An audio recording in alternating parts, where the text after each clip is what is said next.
If you watch the other two PowerPoints from this chapter, they were on defining stress, what it is, and things that stress us out, what are stressors. This PowerPoint is on the effects of stress, how it affects us physically and mentally, and luckily, ways that we can manage the stress, which is always good to know.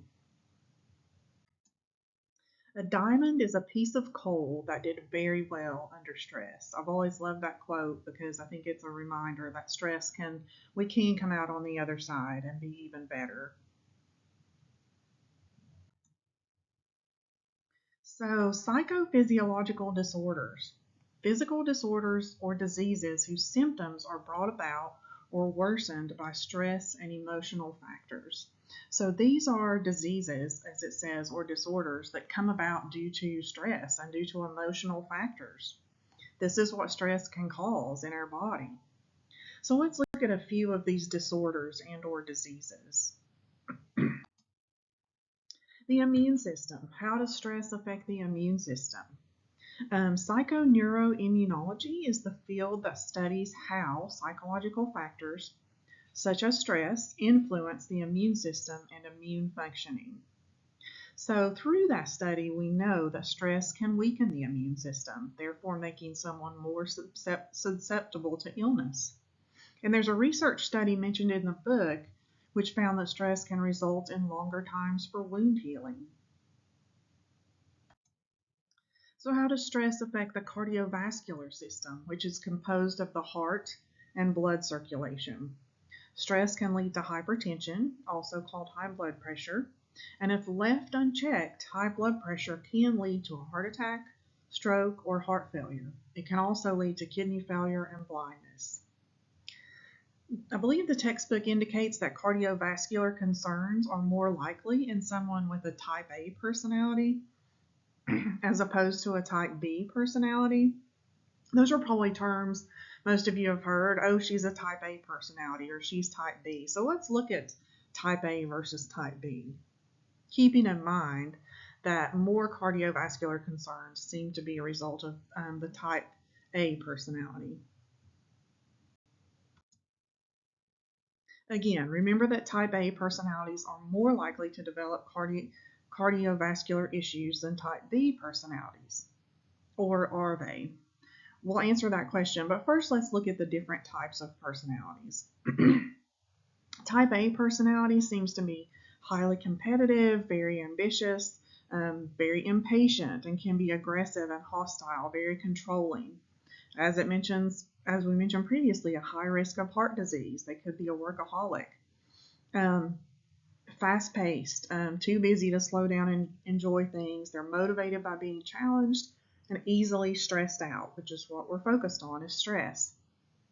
Type B personality is less competitive and focused on enjoying life, more easygoing and relaxed, very laid back, very creative, lighthearted, more satisfied with life, more enthusiastic, friendly, self-confident, and less prone to stress. But again, it says, or are they? According to research discussed in the textbook, it seems to be the aggressive and hostile characteristic of a type A personality that contributes to the most stress and cardiovascular issues.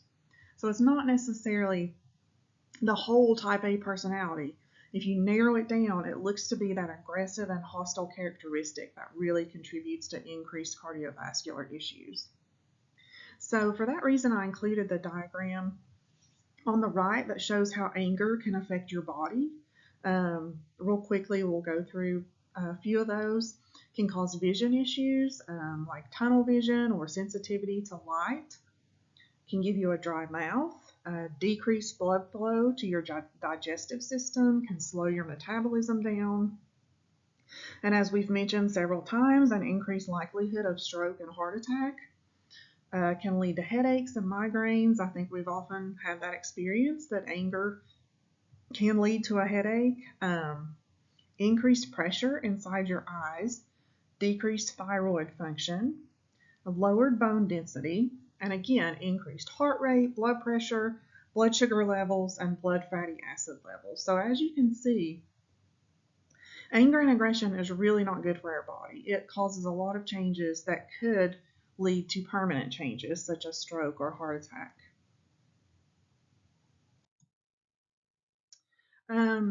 Depression also increases the likelihood of heart disease and cardiovascular issues.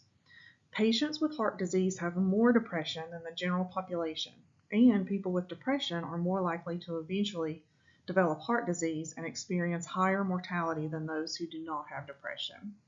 And I think we know that probably unchecked stress can lead to depression. Depression, especially if it occurs early in life, may increase the likelihood of living an unhealthy lifestyle, therefore predisposing people to an unfavorable cardiovascular disease risk profile. Asthma is another condition that might be a result of stress. Just to define asthma, it's a condition in which your airways narrow and swell and may produce extra mucus, which can make breathing difficult and trigger coughing, wheezing, a wheezing sound when you breathe out, and shortness of breath. People with asthma tend to report and display a high level of negative emotions, such as anxiety, and asthma attacks have been linked to periods of high emotionality. In addition, high levels of emotional distress during both laboratory tasks and daily life have been found to negatively affect airway function and can produce asthma-like symptoms. So it looks like there's a relationship between asthma and our emotional functioning or our stress level. Headaches, which we already mentioned headaches as being something that can be caused by anger or aggression. But just stress in general can cause headaches. May contribute to tension headaches by increasing pain sensitivity in already sensitive pain pathways in tension headache sufferers.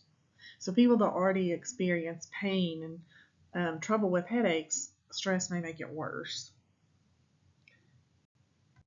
So let's move on to the better part of the presentation, not discussing how stress affects us negatively, but how we can manage our stress levels.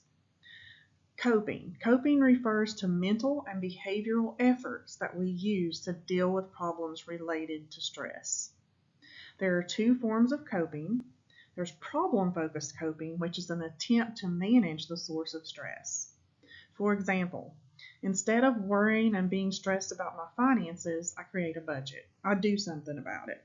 I try and fix the problem directly, which can relieve my stress. On the other hand, emotion-focused coping focuses on managing your emotional response to stressors rather than controlling, changing, or eliminating the stressor itself.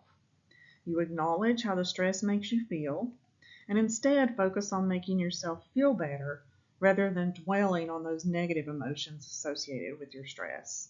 So you work to change your thoughts about the stress. Perceived control plays a part in the effectiveness of these coping skills, and perceived control is defined as the belief that one can determine one's own internal states and behavior, influence one's environment, and/or bring about desired outcomes. Perceived control essentially means that you believe you have control over the situation.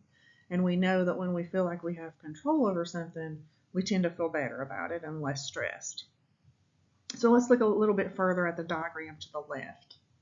Perceived behavioral control is a concept from the theory of planned behavior that refers to the extent to which people believe they are capable of performing a certain action. We can measure perceived control by weighing the difficulty of the task against our perceived capabilities. Other influencing factors in the theory of planned behavior that help us predict a person's future behavior include subjective norms, perceived peer pressure, and personal attitudes. An example of that would be healthy eating. So despite the convenience and temptation of food and processed meals, you believe in your ability to maintain a balanced, nutritious diet. In other words, you believe that you have control over your diet. This might involve preparing meals at home, choosing healthier options, or resisting unhealthy snacks. So Even though there's a lot of temptation to eat unhealthy, if I believe I have control over what I eat, then I'm more likely to be less stressed about it. I don't have to worry about eating unhealthy. So perceiving we have control over a situation does a lot to reduce the stress. Social support is another great way to reduce stress. That can be thought of as the soothing impact of friends, family, and acquaintances. Can take many forms, including getting advice, guidance, just being encouraged, being accepted, receiving emotional comfort, and even tangible assistance such as financial help. Social support, I think, is great for dealing with stress. Sometimes just being able to voice your stress to another person can, in effect, relieve that stress. So, a very important part of relieving stress. Exercise and meditation are worth mentioning because they can also be effective ways of coping with stress. To define meditation, it refers to a variety of practices that focus on mind and body integration and are used to calm the mind and enhance overall well being. Some types of meditation involve maintaining mental focus on a particular sensation, such as breathing, a sound, a visual image, or a mantra, which is a repeated word or phrase. Other forms of meditation include the practice of mindfulness, which involves maintaining attention or awareness on the present moment without making judgments. And just as a closer, I included a video of a 5-minute meditation that you can do anywhere.